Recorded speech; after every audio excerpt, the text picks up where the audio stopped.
ये है एक इलेक्ट्रिक केटल, पानी गर्म करने वाला मग। अगर इसमें किसी भी तरह की फॉल्ट आ गया है और आपके इलेक्ट्रिक केटल काम नहीं कर रहा है तो क्या क्या फॉल्ट इसके अंदर आ सकते हैं, कैसे इसको अपने घर पर खुद से ही चेक कर सकते हो, मैं इस वीडियो में बहुत सिंपल बिल्कुल आसान तरीका दिखाने वाला हूँ। तो हम उसके लिए यूज़ करेंगे घर पर ही मिलने वाला एक बल्ब होल्डर, ये देखिए। और हम पेचकस या टेस्टर यूज़ कर सकते हैं। और यहाँ पर हम एक पतले से तार लिए हैं। तो आपके पास ये तीन चीज़ हैं तो इजी अपने घर पर ही इस इलेक्ट्रिक केटल के फॉल्ट को चेक कर पाओगे। कैसे करना है चलिए हम आपको स्टेप बाय स्टेप दिखाते हैं। तो फिर चलिए इस वीडियो में दिखाते हैं किस तरीके से आप इनको चेक कर सकते हो, वो भी अपने घर पर ही। स्टार्ट करते हैं इस बेस से। इस बेस के अंदर हम आपको दिखाते हैं। तो ये देखिए दो पतले पतले पिन बने हुए हैं, ये आप देख पा रहे हो। एक इस साइड में है, ये देखिए, और दूसरे जो है ये यहाँ पर है।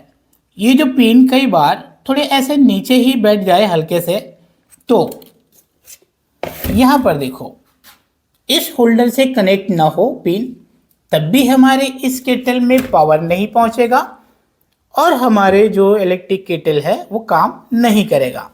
तो फिर हम एक पतले से तार की मदद से इसकी जो पिन कई बार नीचे बैठ जाते हैं उसको थोड़े थोड़े हम ऐसे ऊपर उठा सकते हैं। इसी तरीके से हमको दोनों पिन को थोड़े थोड़े ऊपर उठा लेने हैं। बाद आप अपने इस इलेक्ट्रिक केटल को इस बेस पर रखकर चेक करके देख सकते हो। अगर फिर भी नहीं चल रहा है तो चलिए हम आपको दिखाते हैं। इस बेस में लगे हैं केबल वायर, ये केबल वायर ही खराब हो जाए या फिर इसकी प्लग ही खराब हो जाए जिसके कारण से यहाँ तक पावर नहीं आएगा, तो आपके जो इलेक्ट्रिक केटल के मग है वो काम नहीं करेंगे। तो इसीलिए हम यहाँ पर यूज़ करेंगे एक बल्ब होल्डर। तो यहाँ पर आप देख पा रहे हो इसमें है दो पिन, एक ये वाले पिन है और ये दूसरे वाले पिन है। इन दोनों पिन में हम सिंपली ये जो दो वायर है बल्ब होल्डर के उसको कनेक्ट करते हैं। तो फिर देखिए इस बल्ब होल्डर के हमने इनकी एक एक वायर को इस बेस में लगे नीचे दो पिन थे उसके साथ एक एक वायर को हमने लगा दिया है।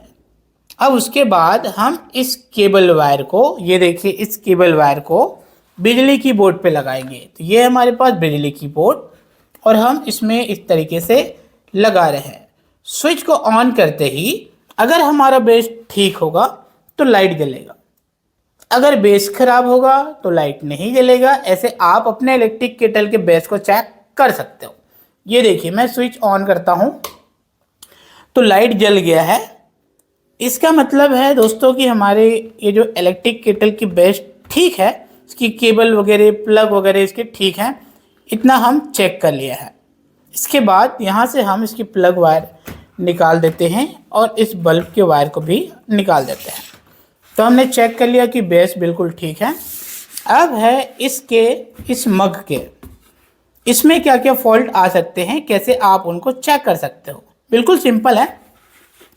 ये जो इसके ऊपर कैप लगे हैं, इस कैप को देखिए, इस कैप को यहाँ से हम अलग करते हैं।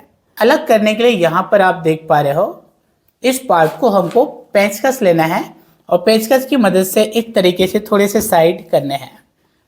ये आप देख सकते हो। तो इस तरीके से इसकी जो कैप है वो अलग निकल जाएंगे। अब यहाँ पर आप देख पा रहे हो कि इसमें लगे हैं दो स्क्रू, ये देखिए, और इसी में देखिए एक तीसरा स्क्रू लगा है। इसको हम सिंपली इस पेचकस के प्लस वाले मॉडल के साथ खोल सकते हैं। तो चलिए मैं यहाँ से इनकी एक, दो और ये तीन स्क्रू मैं यहाँ से निकाल देता हूँ।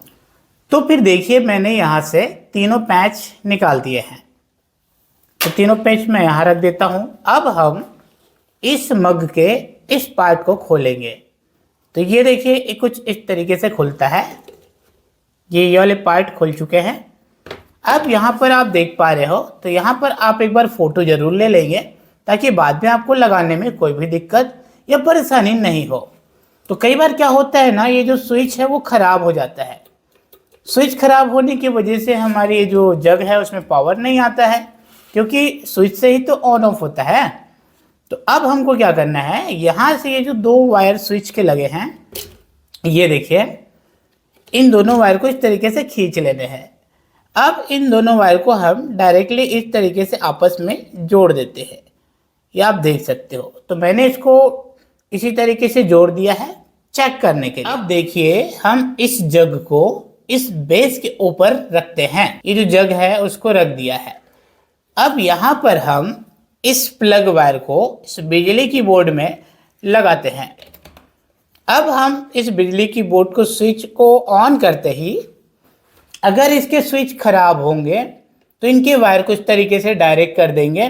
डायरेक्ट करने के बाद हम इस जग को चेक कर सकते हैं।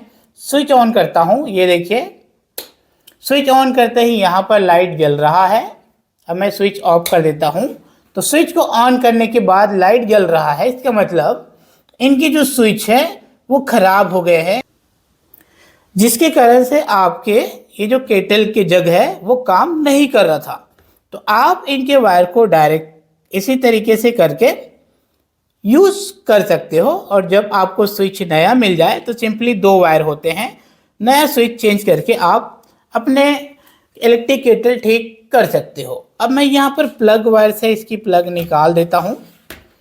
अगर आपने चेक कर लिया है कि आपकी स्विच ठीक है, फिर भी आपके इलेक्ट्रिक केटल काम नहीं कर रहे हैं, तो कैसे चेक करना है? तो फिर ये देखिए, हमने फिर से उनके दोनों वायर को लगा दिया है। अब हमको ये चेक करना है, यहाँ पर इसके नीचे में देखें 3 स्क्रू लगे होते हैं। इन तीनों स्क्रू को हमको खोलना है और चेक करना है। तो मैं फिर से पेंचकस की मदद से यहाँ से इसके तीनों पैच खोल दूंगा। तो फिर देखिए, हमने इसके ऊपर के तीनों पैच निकाल दिए हैं। अब हम इस प्लेट को निकालते हैं। इस प्लेट को निकालना आसान है और इजी, ये खुल भी जाता है। तो इस तरीके से खोलने के बाद एक बार ये इंडिकेटर बल्ब है उसको भी चेक कर सकते हो कि ये बल्ब ठीक है या फिर काला तो नहीं पड़ गया, फ्यूज तो नहीं हुआ है, इस चीज़ को चेक कर पाएंगे। के बाद यहाँ पर आप इनकी वायरिंग को ध्यान से देख लें। कई बार ऐसा होता है कि शॉर्ट सर्किट होने की वजह से कोई तार जलकर टूट गया हो, जिसके कारण से आपके इलेक्ट्रिक मग काम नहीं कर रहा। जब आपने चेक कर लिया कि यहाँ पर सब कुछ ठीक ठीक दिख रहा है, तो फिर अब आप ये देखिए, ये जो होल्डर है, इस होल्डर में यहाँ पर ये जो वायर है, इनके बीच में यहाँ पर एक जॉइंट बना है। यहाँ पर भी कई बार कार्बन वगैरह आ जाए, ठीक से जॉइंट ना हो, तब भी आपके केटल काम नहीं करेगा। तो इसको आप पेचकस से थोड़े से आप ऊपर की साइड ऐसे दबा सकते हो। इसी तरीके से इसमें 2 पॉइंट हैं, ये देखिए हम आपको दिखा रहे हैं। फिर ये देखिए, इस साइड से देखिए, तो आप इस चीज़ को एक बार ज़रूर चेक कर लें। ये देखिए, इतना चेक करने के बाद आप अपने इलेक्ट्रिक केटल की प्रॉब्लम खुद से चेक कर सकते हो और सॉल्व भी कर सकते हो। अब हम इस एलिमेंट को चेक करते हैं। इस एलिमेंट को ध्यान से देखते हैं। इस तरीके से ये पूरे एक राउंड लगाकर यहाँ पर ख़त्म हुआ है। तो इसमें 2 पॉइंट हैं, एक ये वाला पॉइंट है और एक ये दूसरे वाला पॉइंट है। तो हम यहाँ से इनके दोनों वायर को खोल देते हैं। खोलने से पहले हम यहाँ पर एक फ़ोटो खींच लेते हैं ताकि हमको बाद में वायरिंग वगैरह करने में परेशानी ना हो।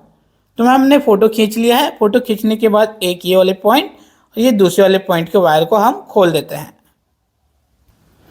तो फिर यहाँ पर देखिए, हमने इसके दोनों पॉइंट के वायर्स खोल दिए हैं। अब इन दोनों पॉइंट में हम सिंपली, तो फिर यहाँ पर देखिए, हमने 2 नए वायर इसके साथ जोड़े हैं। ये आप देख सकते हो, एक पॉइंट में और ये दूसरे वाले पॉइंट में। यहाँ पर इसको अच्छे से टैपिंग वगैरह कर देते हैं। तो चलिए मैं यहाँ पर टैप लगा देता हूँ। तो फिर देखिए, हमने यहाँ से टैपिंग लगा दिया है ताकि कोई भी तार किसी भी बॉडी से टच ना हो और नुकसान ना हो। और यहाँ पर आप ये जो 2 वायर देख पा रहे हो, अब हम इसी 2 वायर को बिजली की बोर्ड पे लगाएंगे। तो ये हमारे बिजली की बोर्ड्स, ये देखिए हम दोनों वायर को इस पर लगा रहे हैं। ध्यान देंगे कि हम अभी बॉडी को नहीं छुएंगे। अब हम यहाँ से इनके स्विच ऑन करते हैं कुछ देर के लिए, कम से कम 1 मिनट भी कर सकते हैं। यहाँ पर हम 1 मिनट से कम ही मिनट में हम को ऑफ कर दिया है। से हम इनके वायर को निकाल देते हैं। इस तरीके से हमने इनके वायर निकाल दिया है। अब हम इस एलिमेंट को इजी चेक कर सकते हैं। अगर ये गर्म हो रहा है तो एलिमेंट ठीक है, अगर गर्म नहीं हो रहा है तो ये एलिमेंट खराब है। इस तरीके से इजी आप अपने घर पर ही इलेक्ट्रिक केटल की प्रॉब्लम को पहचान सकते हैं और सॉल्व भी कर सकते हो। इस वीडियो से जानकारी मिला हो तो वीडियो को लाइक शेयर करेंगे। फिर से मिलेंगे कोई नई वीडियो में नई जानकारी लेकर।